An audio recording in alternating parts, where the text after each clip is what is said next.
संस्थापकाय च धर्मस्य सर्वधर्मस्वरूपिणे अवतारवरिष्ठाय रामकृष्णाय ते नमः। आज भगवान श्री रामकृष्ण देवनी जन्मतिथि है। अत्यंत आनंदनो दिवस। ईश्वरे स्वयं पृथ्वी पर अवतरण कर्यु आज थी 190 वर्ष पहला। विचार करो क्या कामारपुकुर नामनु गाम आज थी 190 वर्ष पहला, अरे 100 वर्ष पहला पण कोई के एनु नाम नहीं सांभळ्यु होय, आज विश्वना मैप में आवी गयुं। कलकत्ता शहर तो बधुं जाणीतुं हतुं, आखा विश्व में जाणीतुं हतुं, पण आ तो हवे कोलकाता कहीए छीए त्यारे कलकत्ता हतुं एनाथी 70 माइल दूर एक नानकड़ुं गाम अने ए कामारपुकुर आजे विश्व प्रसिद्ध बनी गयुं। केम के श्री रामकृष्ण देवे त्यां जन्म लीधो। आश्चर्य थाय छे कि आ राजकोट गुजरात केटला हजारों माइल दूर આપણે અહીંયા રામકૃષ્ણદેવની જન્મતિથિ મનાવી છે કે આ કામારપુકુરમાં એમનો જન્મ થયો। અરે એની વાત છોડી દો, અમેરિકામાં, રશિયામાં, જર્મનીમાં, સ્વિટ્ઝરલેન્ડમાં, દેશ વિદેશમાં કેટલા કેટલા દેશોમાં આ રામકૃષ્ણદેવની જન્મતિથિ ઉજવાય છે। શ્રી રામકૃષ્ણદેવના અંતર્ધાન થયાના 10 વર્ષની અંદર પ્રોફેસર મેક્સ મુલરે શ્રી રામકૃષ્ણદેવ પર પુસ્તક લખ્યું। સૌથી પહેલું પુસ્તક એ વિદેશના એક લેખકે લખ્યું, Shri Ramakrishna life and teachings. એ પુસ્તક અહીંયા આપને વિવેકાનંદ બુક વર્લ્ડમાં મળશે। નાનકડું પુસ્તક છે। કોઈએ ત્યારે રામકૃષ્ણનું નામ નહોતું સાંભળ્યું, ત્યારે પ્રોફેસર મેક્સ મુલર કે જેણે એ વિશ્વના મહાન વિદ્વાનોમાં જેની ગણના થાય છે, જેણે sacred books of the East series 50થી વધારે વોલ્યુમ જે છે એનું સૃજન કર્યું હતું। એવા અને એ બધા સંસ્કૃત ભાષ્યોના, સંસ્કૃત પુસ્તકોના અનુવાદ કર્યા હતા અંગ્રેજીમાં। એવા પ્રોફેસર મેક્સ મુલર જેની મુલાકાત સ્વામી વિવેકાનંદજી પણ લીધી હતી અને કહેતા હતા કે આ યુગના ઋષિ છે, એવા પ્રોફેસર મેક્સ મુલરે પુસ્તક લખ્યું। શ્રી રામકૃષ્ણદેવના અંતર્ધાન થયાના 16મી ઓગસ્ટ 1886ના દિવસે 50 વર્ષની ઉંમરે શ્રી રામકૃષ્ણદેવે મહાસમાધિ લીધી। એના 10 વર્ષની અંદર આ પુસ્તક બહાર પડી ગયું અને કેટલા કેટલા દેશ વિદેશમાં કેટલા બધા લોકો આજે શ્રી રામકૃષ્ણદેવને મહાન મહાન વિદ્વાનો, ફક્ત ભક્તો નહીં, મહાન વિદ્વાનો, ઇતિહાસકારો, એ લોકો શ્રી રામકૃષ્ણદેવને શ્રદ્ધા અર્પણ કરે છે। આશ્ચર્ય થાય છે। એક નાનકડા ગામમાં અત્યંત ગરીબ પરિવારમાં જન્મેલો એક બાળક ગદાધર, એ ક્યાંથી ક્યાં અત્યારે આખા વિશ્વમાં પ્રસિદ્ધ થઈ ગયા। એ અદ્ભુત એ વાર્તા, એ આખી આમનું જીવન ચરિત્ર વાંચવા જેવું છે। એવું ડ્રામેટિક છે કે આ એમના પિતાશ્રી ખુદીરામ ચટ્ટોપાધ્યાય આજના યુગમાં જ્યારે સત્યનું પાલન કરવું, આપણે એમ સમજીએ છીએ સત્યનું પાલન કરવું એ બરાબર નથી। સત્યનું પાલન કરવાથી આપણે પાછળ રહી જઈએ। અસત્યમેવ જયતે, સત્યમેવ જયતે તો જૂનો મંત્ર થઈ ગયો, અસત્યમેવ જયતે। એવા સમયમાં ખુદીરામ ચટ્ટોપાધ્યાયે ગરીબ બ્રાહ્મણ હતા, એક નાનકડું ખેતર હતું અને દેરે નામના ગામમાં રહેતા હતા। કામારપુકુરથી થોડેક જ દૂર એ ગામ છે અને ત્યાંના જમીનદાર ઉપર એક કેસ કરવામાં આવ્યો અને બધાએ કહ્યું કે આમાં તમે કોઈ હિસાબે બચી શકો નહીં। જો ખુદીરામ સાક્ષી આપે તમારા ફેવરમાં કે તમે આ કામ નથી કર્યું તો તમે જીતી જશો। તો કાંઈ વાંધો નહીં। ખુદીરામ કહ્યું કે ભાઈ તું મારા સાક્ષી આપી દે કે હું જૂઠું બોલી શકીશ નહીં। તને ખબર છે એની કિંમત શું ચૂકવવી પડશે? ખુદીરામ કહ્યું જે પણ હોય, પણ હું કોઈ દિવસ ખોટું બોલ્યો નથી, હું ખોટું બોલીશ નહીં। અને ત્યારે જમીનદાર એટલા બધા ગુસ્સે થઈ ગયા, તરત જ એનું નાનકડું ઝૂંપડું હતું એમાંથી જે કંઈ થોડોક સામાન હતો બધો ફેંકી દીધો અને પહેરેલ કપડે એને ગામમાંથી બહાર કાઢી દીધો. અને પછી એમના મિત્રે કામારપુકરમાં રહેતા હતા સુખલાલ ગોસ્વામી, એમણે થોડીક નાનકડી જમીન આપી, એક ઝૂંપડું આપ્યું રહેવા માટે, નાનકડું ખેતર કે જેમાંથી એ પોતાનું ગુજરાન ચલાવી શકે. એવા ખુદીરામ જે સત્યને વરેલા, અત્યંત ગરીબ, એવા જાય છે કે ગયા વિષ્ણુધામ વિષ્ણુ ભગવાનના દર્શન કરવા, અને ત્યાં રાતના સ્વપ્નમાં વિષ્ણુ ભગવાન આવે છે.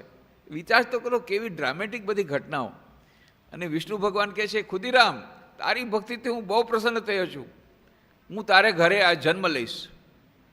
ખુદીરામ ડરી ગયા, બાપ તમે આવું કરતા નહીં, કારણ કે હું માંડ મારું ગુજરાન ચલાવું છું, તમારા માટે માખણ મિશ્રી ક્યાંથી લાવીશ રોજ. પણ ભગવાન તો હસતા બોલ્યા, પણ ના, આવવું છે મારે તારે ઘરે. જો તું જે સૂકો રોટલો આપીશ એ લઈશ, પણ મારે તારે ઘરે આવવું છે. અને સવારના પછી ઉઠ્યા, સ્વપ્ન તો પૂરું થઈ ગયું. અને જ્યાં પાછા આવે છે તીર્થયાત્રા કરીને, ચંદ્રામણી દેવી કહેવા લાગ્યા કે મારે તો કંઈ વિચિત્ર અનુભવ થાય છે. હું જોગીના શિવ મંદિરમાં એકવાર ગઈ હતી, તો ત્યાં મંદિરે દર્શન કરતી, ત્યાં તો જોગીના શિવ મંદિરમાંથી જે લિંગ હતું, શિવલિંગ, એમાંથી એક જ્યોતિ આવી. જ્યોતિ આવીને મારા પેટમાં આવી ગઈ અને સમાઈ ગઈ, અને હું બેભાન થઈને ઢળી પડી. ત્યારથી મારા પેટમાં ભાર લાગે છે. મને એમ લાગે છે કે મહિના રહ્યા છે અને મારે બાળક થશે. અને આ વાત જ્યારે મેં બીજા બહેનોને કરી, બેનપણીઓને, તો કે ગાંડી થામાં, આટલી ઉંમરમાં, તારી 60 વર્ષની ઉંમરે તારું ચસકી ગયું છે, આ ઉંમરે કંઈ બાળક થાય? અને આવી રીતે આ જ્યોતિ આવીને આ બધું કોઈને કહેતી નહીં તો પાગલખાનામાં નાખશે. પણ સાચું કહું છું, મને બાળક થશે એવું લાગે છે. ત્યારે ખુદીરામ કહ્યું, તું ડરમાં, મને પણ ભગવાને સંદેશો આપ્યો છે કે આપણા ઘરે આવવાના છે. હવેથી આપણે પવિત્ર જીવન યાપન કરીએ, ખૂબ ભગવાનની ભક્તિ કરીએ. આવા એ ધર્મપરાયણ પરિવારમાં એમનો જન્મ થયો, અને પછી એનું નામ રાખવામાં આવ્યું ગદાધર, કારણ કે ગદાધર ભગવાનની કૃપાથી પ્રાપ્ત થયા હતા. તો પહેલેથી જ સમન્વય ચાલે છે, પહેલેથી જ સમન્વય. આપણા તો પહેલાં તો વિષ્ણુ ભગવાનના જે ભક્તો હોય અને શિવજીના ભક્તો, એ બંને વચ્ચે તો ખૂબ લડાઈ ચાલતી હતી. ના શિવજી મોટા કે ના વિષ્ણુ મોટા.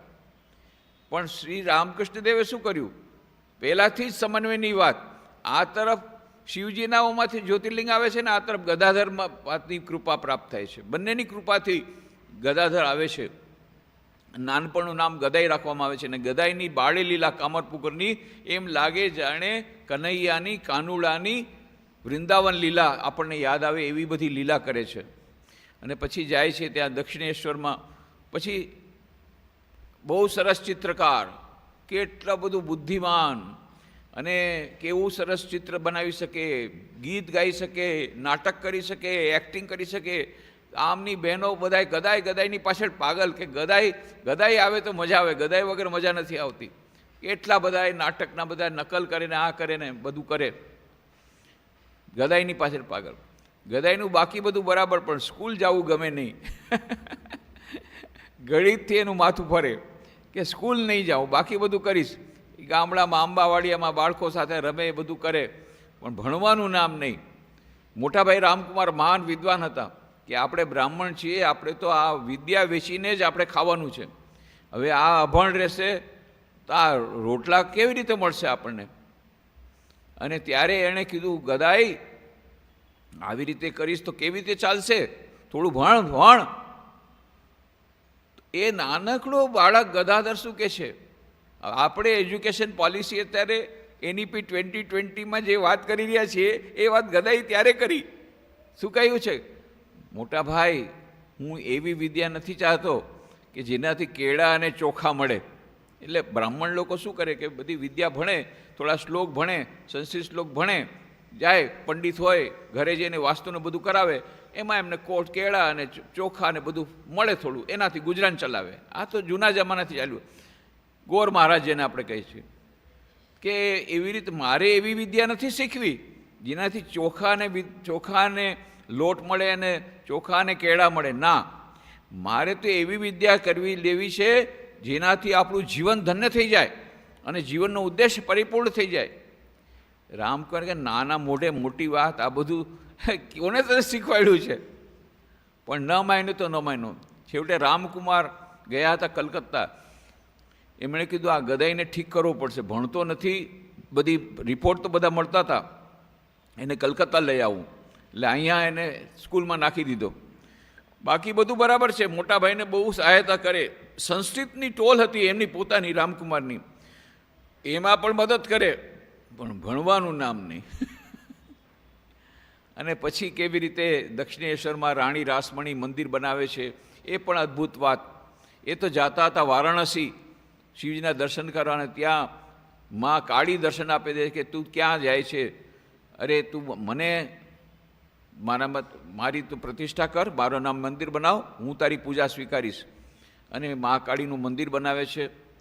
અને મા કાળીનું મંદિરની પ્રતિષ્ઠા કેવી રીતે થાય છે, આ બધું તો બધું એકદમ નાટકીય બધું વસ્તુ છે. અને પછી કેવી રીતે દક્ષિણેશ્વરમાં જ્યારે રામકુમાર ગુજરી જાય છે ત્યારે રામકૃષ્ણદેવને પૂજારી બનાવવામાં આવે છે. અને રામકૃષ્ણદેવ મા કાળીની પૂજા કરીને કહે છે, માં હું તો કાંઈ પૂજા તું જાણતો નથી, બસ હું તો એટલું જાણું કે તું મારી માં છો. અને પછી માને કહે છે, માં તું ખા, પણ માં તો ખાતી નથી. તો પ્રતિમા છે કે માં, કોઈ કહે છે તું ચિન્મયી છો, કોઈ કહે છે તું મૃણમયી છો. જો તું ચિન્મયી હો, જો જીવતી હો, તો ખાતી કેમ નથી?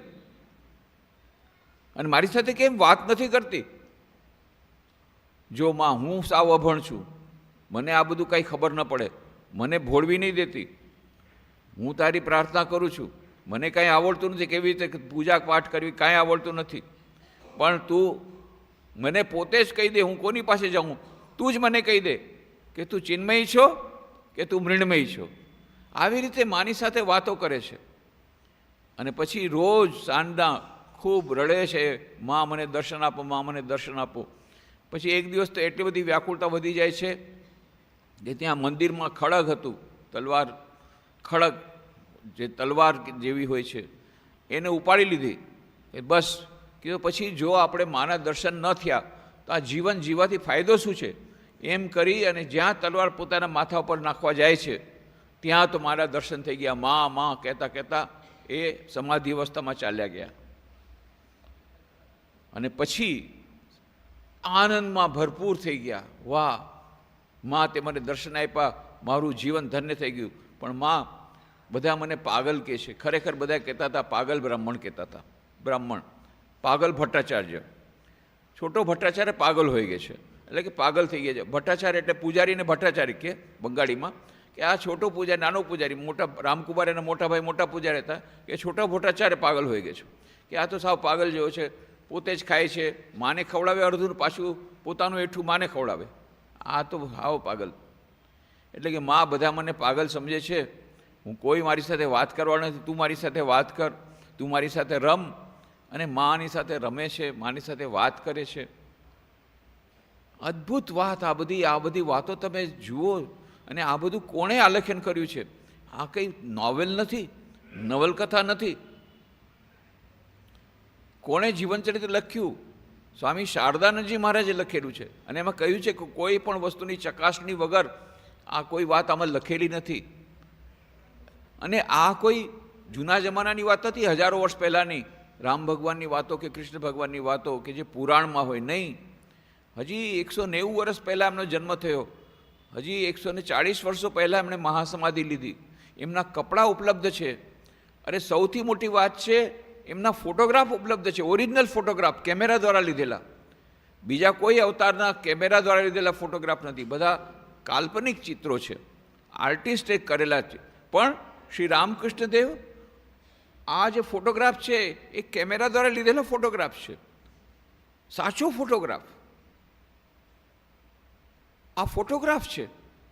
અને ત્યારે આપણા માટે આપણે ભાગ્યશાળી કે ત્યારે કેમેરા આવી ગયો હતો અને આ ફોટોગ્રાફી આવી ગઈ હતી.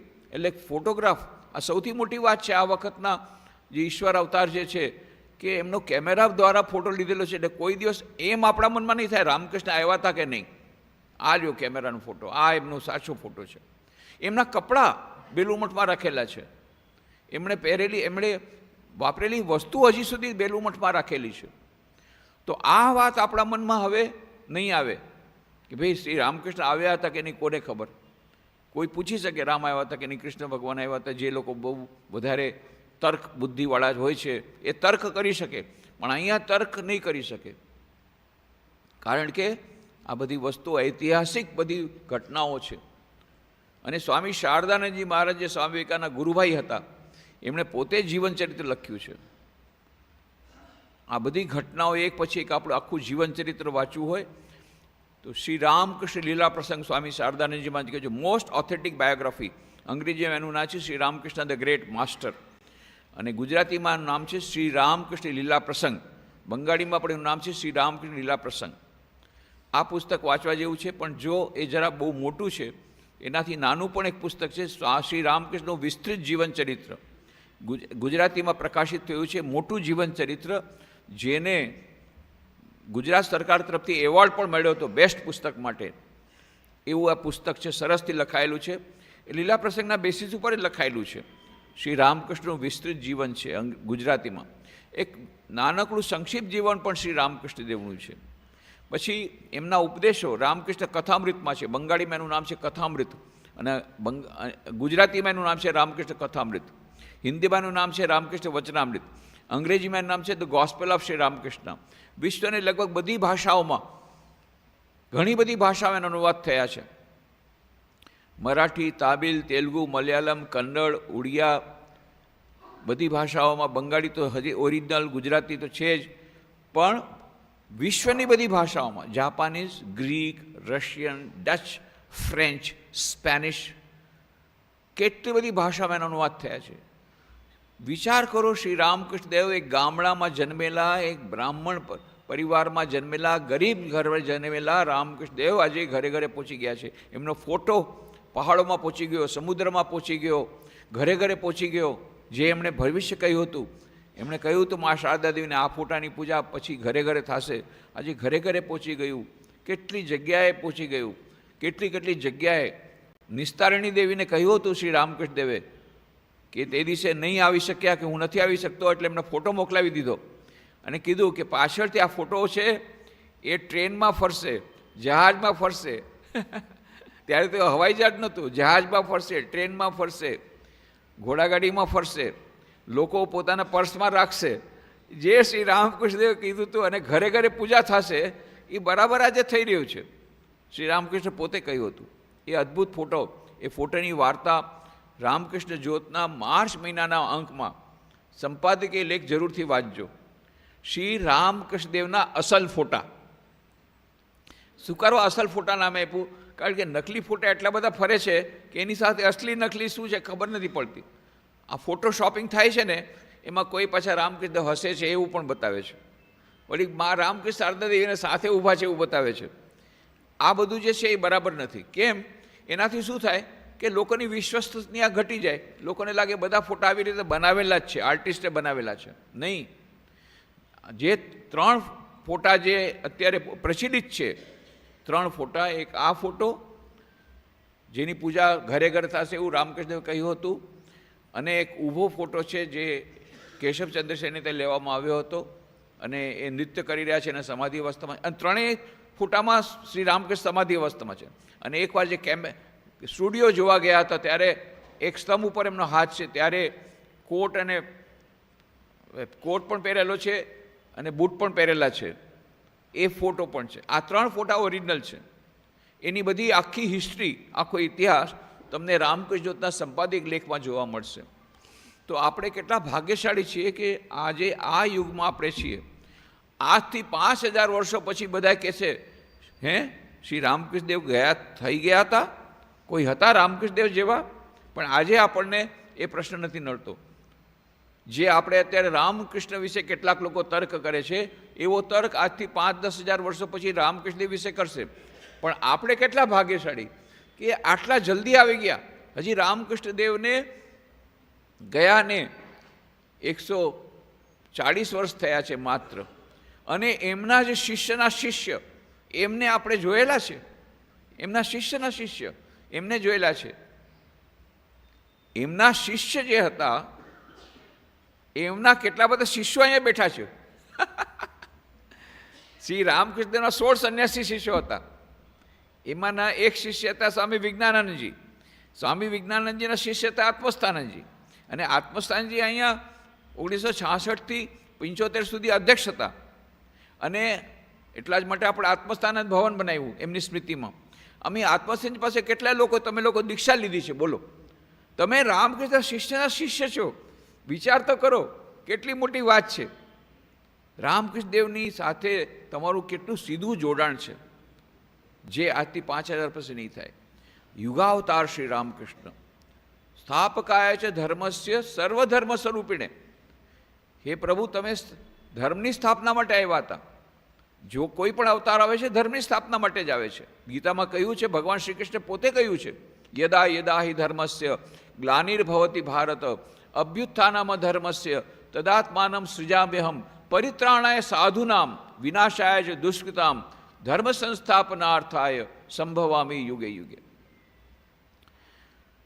હે અર્જુન, ભગવાન શ્રી કૃષ્ણ કહે છે, જ્યારે જ્યારે ધર્મની હાનિ થાય છે, અધર્મ વધી જાય છે, ત્યારે ધર્મની પુનઃ પ્રતિષ્ઠા માટે હું પોતે પૃથ્વીમાં અવતરણ કરું છું, અવતાર લઉં છું. અને શું કરું છું? પરિત્રાણાય સાધુનામ, સજ્જનોની રક્ષા કરું છું. અને વિનાશાય છે દુષ્કૃતામ, દુષ્ટોનું વધ કરું છું, દુષ્ટોનો વિનાશ કરું છું. અને એટલા જ માટે જે રામ હતા ત્રેતાયુગમાં, એ જ કૃષ્ણ ભગવાન તરીકે આવ્યા દ્વાપરમાં. અને આપણા યુગમાં આવ્યા રામકૃષ્ણ રૂપે, શ્રી રામકૃષ્ણ રૂપે. અદ્ભુત. વિચાર તો કરો, ઈશ્વરના સાક્ષાત અવતાર. એટલા માટે સ્વામી વિવેકાનંદ કહે છે, સ્થાપકાય છે ધર્મસ્ય. એ પ્રભુ, તમે ધર્મની સ્થાપના માટે આવ્યા છો. અને કયા ધર્મ માટે? બધા ધર્મના સ્વરૂપ, સર્વધર્મ સ્વરૂપીને. બધા ધર્મના તમે સ્વરૂપ છો. એમણે પોતે પોતાના જીવનમાં બધા ધર્મોની સાધના કરી અને પુરવાર કર્યું, જેટલા મત તેટલા પથ. અને ધર્માંધતા રૂપી રાક્ષસનો વધ કર્યો. સ્થાપકાય છે ધર્મસ્ય સર્વધર્મ સ્વરૂપિણે અવતાર વરિષ્ઠાય. અવતારોમાં સર્વશ્રેષ્ઠ રામકૃષ્ણાય તેના. લે, ગજબ છે. સ્વામી વિવેકાનંદ કહે છે કે કોઈ દિવસ અંધવિશ્વાસ ન રાખવો અને હંમેશા પોતાની તર્ક બુદ્ધિ સાથે રાખવી. અને પોતે જ પાછા કહે છે અવતારોમાં સર્વશ્રેષ્ઠ.